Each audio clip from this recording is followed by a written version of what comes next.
שלום, היום אני אלמד איך לעשות צמיד מחוטי שערה. דבר ראשון, לוקחים 4 חוטי שערה. אפשר בצבע אחד ואפשר 2 מכל צבע. ועושים קשר בקצה שלהם. ואת הקצה מדביקים למשטח עם דבק כזה, בשביל שלא יזוז. אוקיי, אז אם עושים עם 2 צבעים, שמים 2 צבעים באמצע, את הקצרים יותר באמצע, ואחד מכל צבע בצד.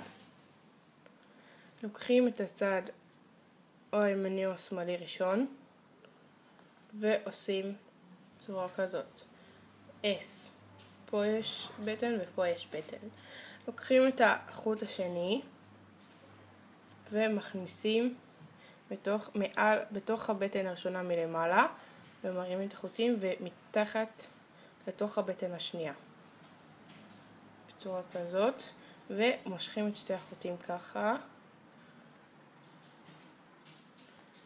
מושכים עד הסוף. עד הקשר.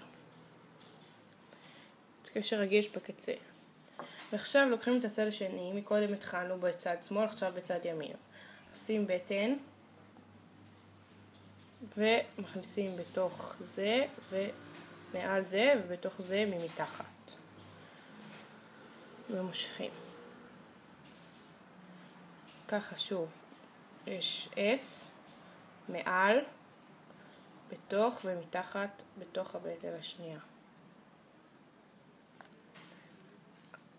עכשיו, אחרי שעשינו את זה, מה שיוצא אם עושים הרבה, זה בעצם כזה צמיד.